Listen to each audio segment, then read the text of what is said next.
Bismillahirrahmanirrahim. Assalamualaikum warahmatullahi wabarakatuh. Perkenalkan, nama saya Asifa Salsabila Yusuf dari kelas 10 Pitagoras, nomor urut 9. Saya ingin membawakan materi tentang pergaulan. Pergaulan adalah hubungan sosial yang terjalin antara seseorang dengan orang lain dalam jangka waktu yang relatif lama, sehingga terjadi hubungan saling mempengaruhi satu dengan lainnya.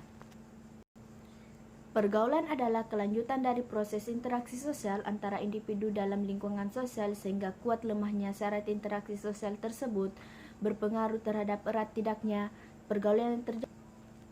Dalam kehidupan sosial secara umum, pergaulan bisa dibedakan menjadi dua bentuk, yaitu pergaulan yang tidak sehat dan pergaulan yang sehat. Pergaulan sehat ialah pergaulan yang membawa pengaruh positif bagi perkembangan kepribadian seseorang. Sedangkan untuk arti pergaulan tidak sehat ialah pergaulan yang membawa pengaruh negatif atau buruk bagi pola perilaku seseorang yang bisa merugikan dirinya sendiri maupun orang lain. Dalam hal ini misalnya saja beragam contoh kenakalan remaja seperti membolos sekolah dan lain sebagainya. Pengertian pergaulan sehat.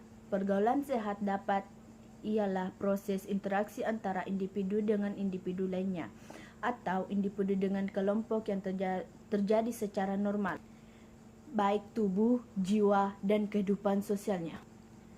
Sebagai makhluk sosial, agar bisa mendukung terciptanya pergaulan yang sehat, kita harus memperlihatkan etika dalam pergaulan kita sehari-hari. Alasannya yaitu: 1. Manusia harus saling berhubungan, mengenal dan membantu dengan sesamanya.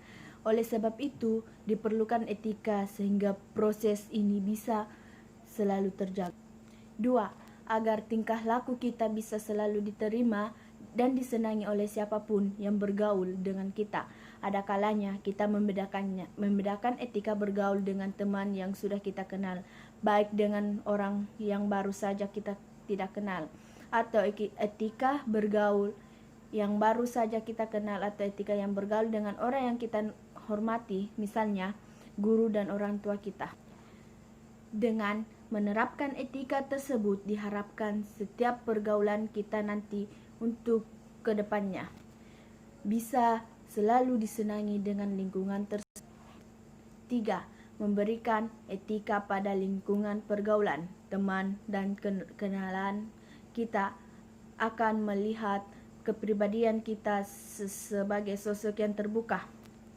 Tata krama dan tingkah laku sehari-hari kita akan tercermin dalam etika yang kita lakukan dalam pergaulan. Pengertian pergaulan menurut para ahli. Adapun definisi pergaulan menurut para ahli antara lain: Kamus Besar Bahasa Indonesia. Pergaulan artinya: 1. Perihal bergaul. 2. Kehidupan bermasyarakat. Ciri-ciri pergaulan sehat. Pergaulan sehat memiliki karakteristik diantaranya yaitu: 1. Berakhlak mulia. 2. Senantiasa berprasangka baik. 3. Pemaaf. 4. Jauh diri dari iri dan dengki. 5. Mempunyai sifat malu. 6. Berusaha menepati janji. 7. Sopan dalam bertutur kata. 8. Selalu senyum dan mengucap salam data bertemu.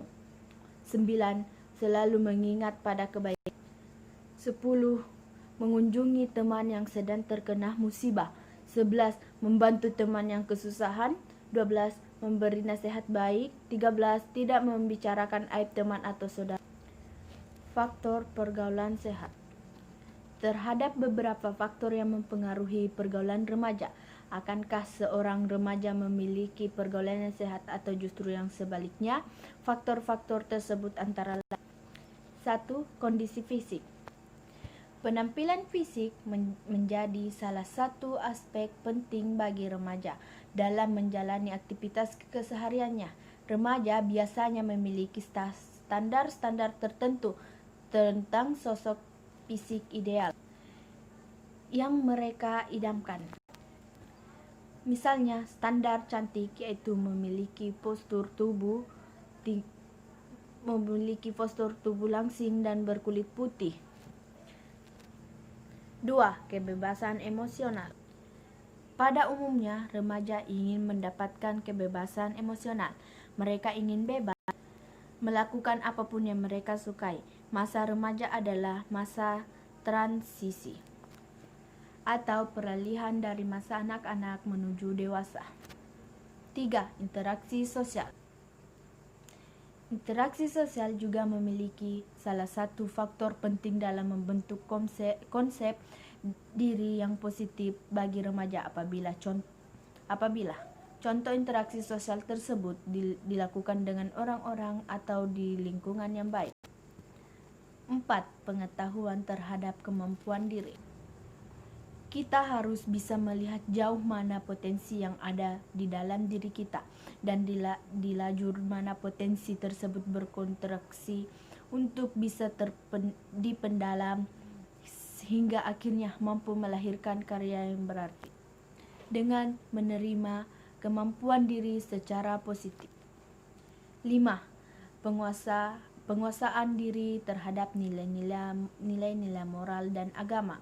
Seorang psikolog yang mendalami psikologi agama, William James, mengemukakan bahwa orang yang mempunyai komitmen terhadap nilai-nilai agama, jiwanya cenderung lebih sehat. Demikian yang dapat saya sampaikan, kurang dan lebihnya mohon dimaafkan. Mohon dimaafkan. Wabillahi taufiq wal hidayah. Wassalamualaikum warahmatullahi wabarakatuh.